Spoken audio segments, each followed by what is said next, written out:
Bonsoir, bienvenue à Atelier Librairie, le livre Voyageurs animé par Fabienne Roch et moi-même, Bruno Lalonde. Nous sommes à Montréal le 23 novembre 2022.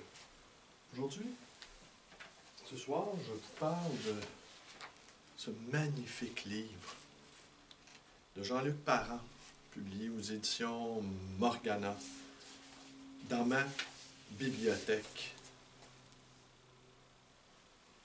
Alors, un mot sur Jean-Luc Parent, qui est né en 1944 et qui est mort il y a quelques semaines à peine, le 25 juillet 2022, soit,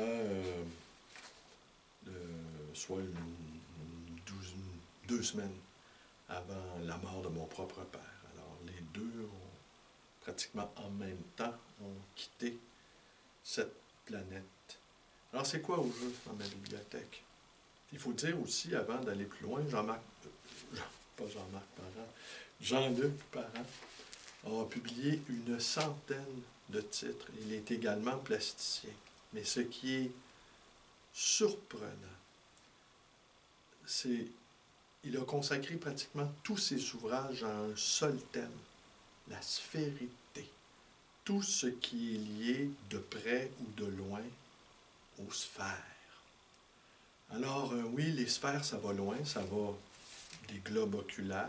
Et d'ailleurs, dans pratiquement tous ces titres de poésie, on retrouve les mots, le mot œil ou les mots yeux. En fait, un œil, des yeux. On retrouve le mot yeux. Alors, en le disant, ça fait drôle parce que on pense pas que le mot yeux est au fond au singulier, car nous avons deux yeux, un œil. Vous me direz que c'est banal que de l'énoncer ainsi, mais pour celui qui a un seul œil et qui a un œil dans le milieu du visage, eh bien, c'est une créature mythologique, c'est le cyclope. Alors il les sphères des musiques, les sphères invisibles, les astres, les ronds dans l'eau, on pourrait presque entendre la chanson de Michel Legrand. Mais les yeux aussi voient, les yeux captent, les yeux saisissent la lumière. Et l'œil, avoir le mauvais œil, avoir le mauvais œil, c'est pas que nous avons le mauvais œil, c'est que le mauvais œil, l'œil de l'envie, l'œil de la rivalité, est posé sur nous. L'œil de Caïn qui est dans sa tombe. Et alors en fait, le thème est infini. Le thème est infini et il l'a brodé à l'infini. Et le livre dont il est question dans ma bibliothèque, c'est le rapport de la bibliothèque avec les yeux ou l'œil.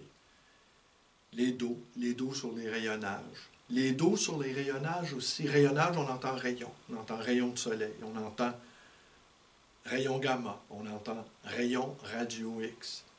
Rayon X, pas radio X. On entend quelque chose qui traverse la matière. Quelque chose qui imbibe de lumière la matière. Alors la bibliothèque, c'est comme un astre qui roule sur lui-même. À la fois réduction de l'univers et à la fois ouverture sur l'univers. Et comme il aura passé, probablement, très certainement, 50 ans de sa vie à gloser sur le thème de l'œil, des yeux, et tout cela en évitant, et ici on lui en sera gré, en évitant quelques citations que ce soit. Aucune citation dans ses textes. Et c'est en ce sens-là qu'il se révèle être, je vous dirais, bien davantage philosophe que poète. Les philosophes, on le sait, écrivent à partir des textes des autres et ils n'hésitent pas à glacer, oui. D'une certaine manière, ils glacent leurs pensées, mais ils n'hésitent pas mettre dans les pas de leur pensée la pensée des autres. Mes parents est trop poète pour ce faire. Alors, j'ai pris quelques notes. Alors évidemment, quand on pense à tout ce qui a trait à la sphérité, on pourrait évoquer aussi ce qu'appelait Drieux-La Rochelle les globes fascinants. Je vous laisse deviner ce que c'est. Le soleil, les astres morts, la lune, tout ce qui relève du cercle, la ronditude, les têtes rondes, les têtes chercheuses, et qu'au fond, ce qui est sphérique relève de l'infini. Le cercle qui tourne sur lui-même sans fin et sans relâche. On pourrait même dire aussi que l'espace bibliothèque gronde et grondante d'appât pour l'œil. La bibliothèque, un univers miniaturisé, l'esprit y est embouteillé, comme le voilier saisi dans son mouvement stupéfié.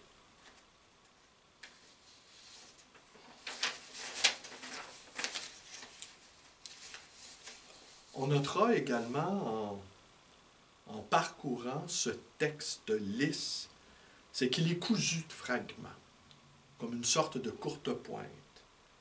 Et courte pointe que l'on peut délicatement détacher et en prélever l'aphorisme, le fragment. Un aphorisme qui se tient tout seul, mais toutes les coutures qui les relient les uns aux autres sont invisibles. Même l'œil de lynx, parce que le lynx, c'est un animal aussi mythique qu'on ne croise jamais dans nos forêts boréales. Et lorsqu'on en aperçoit un, ce grand chat sauvage, c'est un événement qui fait vibrer tout le continent. Même l'œil de lynx ne saurait voir les sutures. Alors c'est un texte lissé, sans aspérité, comme un tableau dévoilé, car Parent est également peintre. Et c'est là qu'on aura envie de dire, parce qu'évidemment, comme il est peintre, il est plasticien. Alors, tout ce qui a trait à l'œil, à la perspective, au mouvement, aux couleurs, le tableau. En fait, j'aurais envie de dire que ce livre, dans ma bibliothèque, on peut le contempler comme un tableau. J'ai relevé quelques phrases que je vais vous lire. Ma bibliothèque, ce sont tous les livres que je n'ai pas été capable d'écrire. Ce sont tous les livres que je voudrais écrire, que j'aurais voulu écrire, mais que je n'aurais pas le temps d'écrire. Ce sont tous les livres que j'aurai juste le temps de lire ou que je n'aurai même pas le temps de parcourir. Ma bibliothèque aux milliers de livres, ce sont les milliers d'années que je ne pourrai pas vivre pour pouvoir les écrire. Les milliers de tours de soleil que je ne pourrai pas faire sans m'être consumé avant le 100e jour et n'avoir lu que le 10e de mes milliers de livres. Avec tous mes livres, je vivrai plus longtemps. Un livre et un instant de plus. 1000 livres et 1000 instants à vivre en plus. Le temps qu'il m'est encore donné à vivre, que la lecture de tous ces livres le prolonge, que l'écriture du livre sur les yeux que je dois écrire l'éternise. Avec tous mes livres, j'ai pu m'éclairer et éclairer le monde sans attendre le jour. J'ai pu faire tourner la terre à volonté jusque devant le soleil et l'arrêter à tout moment à sa lumière.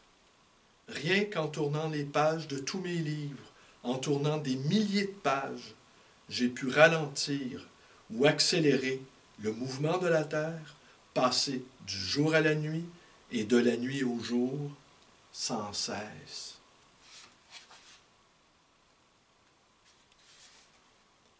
Nous avons des mains et des yeux parce que nous sommes des êtres de la nuit et du jour, des êtres de l'invisible et à la fois du visible, du touchable et de l'intouchable, car nous sommes sur une planète où il ne fait jamais nuit d'un côté sans qu'il fasse jour de l'autre côté, ou jamais jour d'un côté sans qu'il fasse nuit de l'autre côté.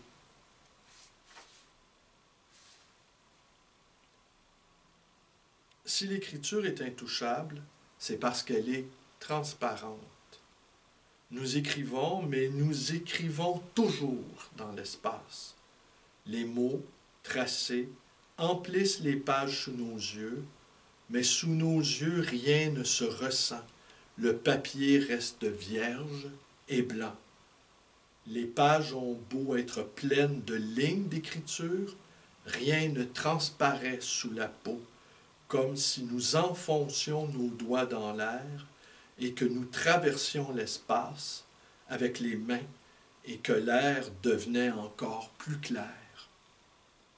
J'écris sur les yeux, mais j'écris dans l'air qu'ils traversent. J'écris et je lis, mais je respire. Je respire quand j'écris et quand je lis.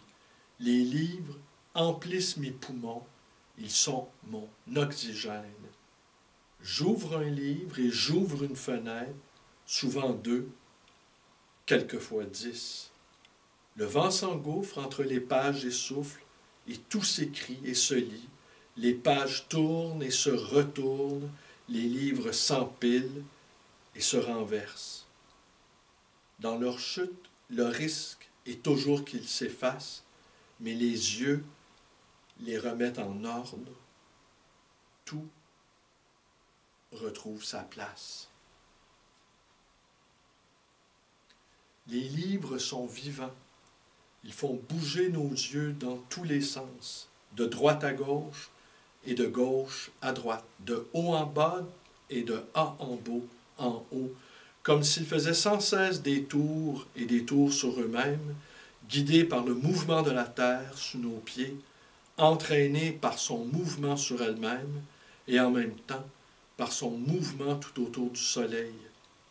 Ces deux mouvements qui font naître l'obscurité, qui elle-même fait naître la lumière avec laquelle nous lisons et nous écrivons.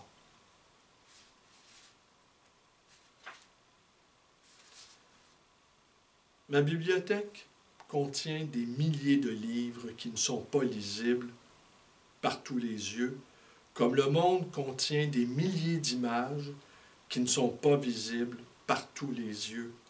Il y a des millions de livres parce qu'il y a des millions d'yeux. Il faudrait un livre pour chaque homme, des milliards de livres, des livres pour chaque pensée. Non pas un livre pour des millions d'hommes, mais des millions de livres pour un seul homme. Des millions et des millions de livres pour ouvrir et fermer sans cesse les yeux de l'homme, sans que la terre ait besoin de continuer à tourner dans le vide.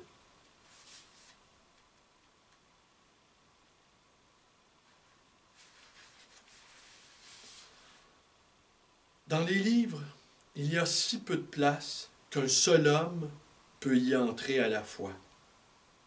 Dans les livres, il y a tout juste la place d'y entrer ses yeux, et c'est en entrant nos yeux dans les livres, que nous avons appris à devenir si petits que nous avons pu mettre en nos yeux notre corps tout entier. Nous lisons, mais il n'y a pas un seul endroit au monde où nous sommes le plus nous-mêmes entièrement et où nous sommes à la fois au centre de tout, car les livres en contenant l'infime contiennent l'infini tout entier. Nous lisons, mais c'est notre corps qui est entré dans nos yeux et c'est tout notre corps qui lit. C'est pourquoi il n'y a plus de place pour d'autres yeux que les nôtres.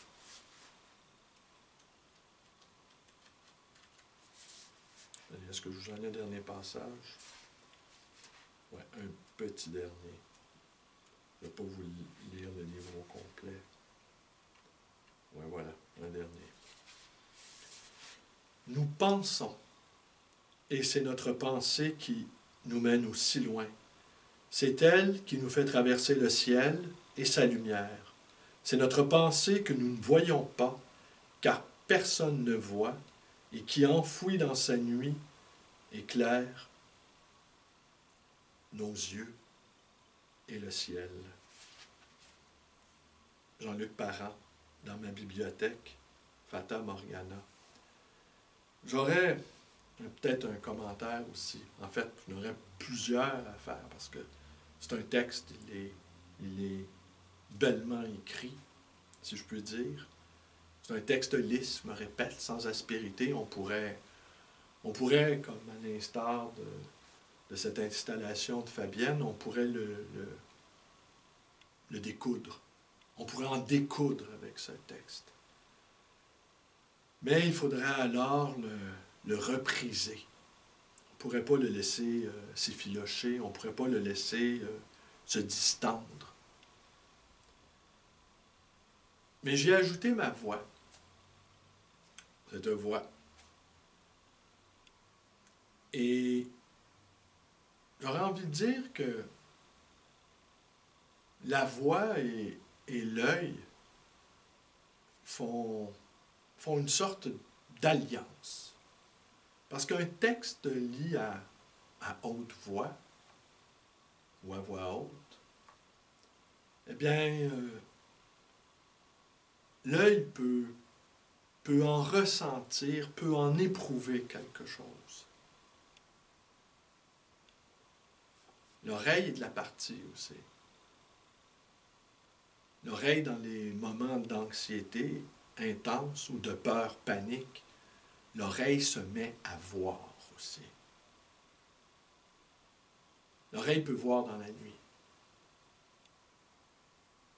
L'oreille peut capter quelque chose que l'œil ne voit pas, mais que l'œil pressent. Alors un texte lu dans sa propre bibliothèque, trouve une résonance inédite. Et où l'oreille y trouve son compte également. On lit avec les yeux. C'est un progrès, semble-t-il. Les anciens lisaient avec la bouche. Et ils décortiquaient le texte par l'oreille. Ils le déconstruisaient, pour parler savamment. Mais la lecture à voix haute était également liée à la prière.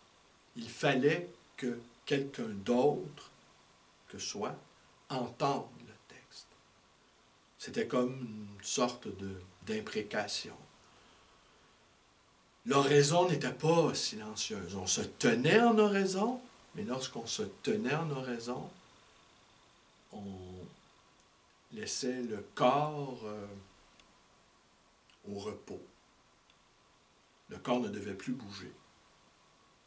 Se tenir en oraison, c'était faire silence en soi. Mais la prière, elle, devait être entendue. La prière des autres hommes devait être entendue.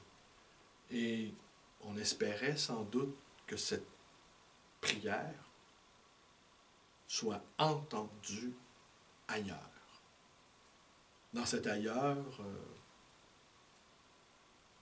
qui était le lieu de notre espérance, au fond. Alors j'aurais envie de dire, oui, les yeux tout le tour de la tête. Hein? Les yeux tout le tour de la tête ronde. Mais je pense qu'il faut y greffer l'oreille. Il faut y greffer l'oreille dans nos bibliothèques. Il faut nécessairement y greffer l'oreille. Je vous ai raconté déjà dans une ou l'autre de mes vidéos que j'avais été acheter des livres dans une communauté religieuse et que je m'étais égaré dans le dédale des couloirs avec les innombrables pièces et je m'étais retrouvé dans une bibliothèque et où un orant lisait en psalmodiant, en fait, un texte. Et il marchait en même temps dans cette vaste bibliothèque tout en murmurant le texte. Et du coin de l'œil, il avait ressenti ma présence et j'avais ressenti son mécontentement. J'avais troublé sa contemplation. Mais cette image d'un homme dans une vaste bibliothèque déserte, psalmodiant et tournant sur lui-même, lisant son texte, m'avait donné un aperçu de ce qu'est un lecteur en mouvement, de ce que c'est que lire avec son corps. C'est rare qu'on voit un corps lisant. Oui, dans le métro, dans les transports en public, ou quand on va à la bibliothèque, mais de voir un homme seul en train de lire. Alors je m'étais introduit dans sa sphère de silence, qui était seulement, qui bruissait d'un mince filet de voix.